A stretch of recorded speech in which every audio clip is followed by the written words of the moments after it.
My opponents a bigger fighter than me. I'm in the middle of it. My heart is racing. No one even blinks. She throws a punch, another one, a kick. I stumble through the ring. The audience goes wild. My vision is blurry. My arms are weak. The referee says something I can't quite understand. But from afar, I can hear my coach's voice. Arms up, Ilka. Arms up. But let me tell you how I got there. I was 15 years old at the time, and like most 15-year-olds, I didn't think I was good at anything. But there was one thing I was good at. That's statistics. In my beautiful country, Mozambique, 1 in every 5 women has been a victim of gender-based violence. 1 in every 5. That is a mother who doesn't know how to manage how she feels or even control her emotions, but still has to comfort her children. That is a sister who has forgotten how to smile. That is a girlfriend who is too scared to be loved. 1, 2, 3, 4, 5. I'm 1 in 5. At this point, it wasn't hard to realize how easy it was to be part of the statistics. Or even easier, it was to be part of a history of women who, although strong and an inspiration, were also part of the statistics. And in that moment, the harsh question appeared in all of our minds. What if our bodies aren't ours?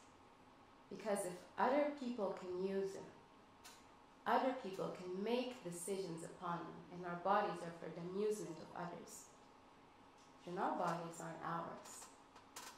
Losing ownership of my body also made me start losing ownership of my mind and my mental health. Haven't we all just felt lost at some point? Remember when you're doing a test and you know the answer is there, but you just can't find it? Or when you're in a new country and you don't know any street and you just feel like you keep getting lost. I was lost. And I started losing pieces of myself until piece by piece, I almost disappeared. But luckily, around the same time, I learned 2 valuable lessons. The first is the universe is like a boxing ring. And if you're not scared of going into round 2 because you're scared of a knockout, it gives you a chance to fight again. And the second one is that we all have an essence. And our essence is our purest self. And it doesn't matter how many parts of us we lose, our essence remains. And my essence was passion and pure energy. And I was passionate about every form of using this energy, like sports. But I kind of believed in stereotypes, so for a small girl like me, maybe sports aren't the best idea. So I just forgot that. I remember one day I had tears in my eyes, and my mother looked at me and she said, Ilka, you have all the weapons. Now fight. Fight. I felt the clock was ticking for me. So why not give my essence a fighting chance? I remember something I thought very impressive. I thought that fighters had the most impressive life. I wanted to be one of them. That's when the game-changing question appeared. Why not kickboxing? Yeah, kickboxing. I asked the ones I called friends, what if I did kickboxing? No, maybe not you. I asked the ones who thought they controlled my body, I really want to do kickboxing. No, not you. Maybe you should do something where you can wear a skirt. Or maybe be graceful, like play tennis or go back to playing the piano. I mean, I like these things, but they weren't it. It just wasn't it. So I gave myself one more chance, And I asked my all-time hero, my older brother, I want to do kickboxing. He didn't say anything, but the next day, he came to me and he told me, Ilka, at Vieda's gym, at night, they have kickboxing classes. You should go try it out.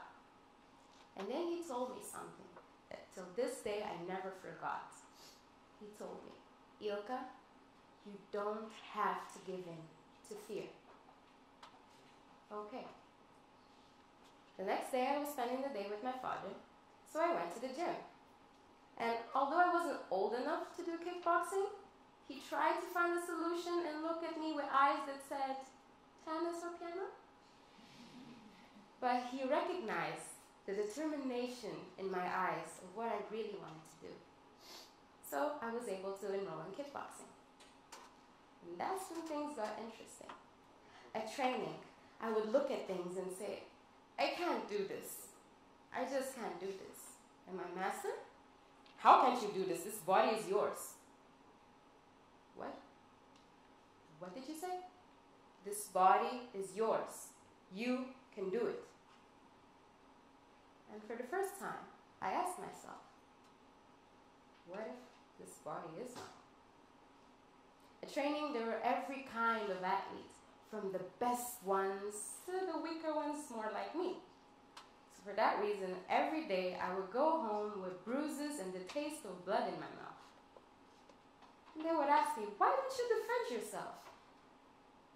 Defend myself? Maybe. Every time somebody would throw a punch, I would close my eyes and turn away. But then I realized the monsters don't disappear when you close your eyes. You have to keep your eyes open. Put your arms up. And things started to change, in and out of the ring. Out of the ring, I realized I had to defend myself. So I looked for psychosocial support, and I looked for help in mental health therapists. I got help. I fortified my mind, and I moved away from toxic environments and activities that would help me self-destruct. I defended myself. And I also pursued my dream of becoming a psychologist myself. And I fought against everyone who was against this dream. I fought back. And slowly, the bruises in my body and in my soul started to heal. Not only I learned to defend myself, but also to counterattack. So I decided to also counterattack to the problem that was the biggest problem of my life, gender-based violence. Around this time, last year, in my country, Mozambique, more than 27,200 cases of gender-based violence were registered. And these numbers aren't getting any smaller. And what happens to these women? Who do they become? Who are they after they enter the statistics? What if somebody did something for them? What if every girl knew that the decision upon their bodies are theirs to make? Why not me? So I decided to create my association, Women in Power. In Women in Power, we have a psycho support group for women. We gather women who tell their stories so they know they're not the only ones. You're not alone. We give them self-defense classes at Vieda's gym. We teach them that they can do much more. And we also give them therapy to help them recover. There we believe that the more women who know their power, the more women we have fighting for our country, and the closer we are to eradicating gender-based violence. There we learn to be confident, and we learn the power is right here. And if you use this, no one can stop you. But at some point, I started realizing maybe I have a lot on my plate. And maybe I don't believe in myself that much. Maybe I don't know how to manage this quite well. So I decided to do the next big move. So I applied and joined Girl Move Academy. Girl Move Academy is a program for young women where they believe as women as the future leaders, the disruptive leaders of our society, ready to change the world. And they believed in me. And that helped me start believing in myself, more than I ever thought I could. At Girl Move Academy, we have the opportunity to have mentors, to to be mentors, and together to protect a group of young girls. To the young girls, who we lovingly call Marusis, we are almost like superheroes. And that would shock me. I was a reference. But I would look at them and I would see superheroes. Amazing girls who could surpass anything. And that made me believe even more in myself. And this dream got even bigger. Thanks to Girl Move Academy, I know more about myself. Before going in there, I would just come here and say, hello, my name is Honorina Saide. Sports are my passion and psychology is my dream profession. And that's it. I wouldn't know much more. I wouldn't know I'm a storyteller. I didn't know my story could impact people. I didn't know what my dreams could lead me. And most importantly, I didn't know that the two things that saved my life, sports and psychology, could be my life purpose, my career of impact. Now, I know that I can dream even higher, and I can help women with traumas. I can be a therapist based with sports or adventure. I can be whoever I want. But what when the fears come back? We all have demons. And all of us feel sometimes that the demons are under our beds, coming back to get us. What do you do when the demons come back? For me, that answer is simple.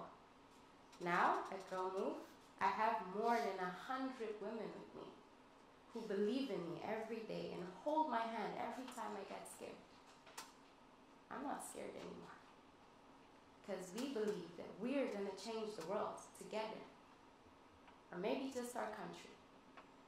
Or maybe our community. Or maybe just our house. The truth is, we're changing ourselves. We're bettering ourselves. Because we want to lead the world. We want to lead the world to a better place.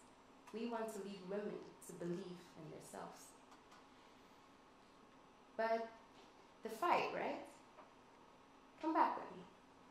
Come back to the fight. Arms up, Ilka. Arms up. Okay. I take a deep breath. I take another step into the ring. And I take the beating of a lifetime.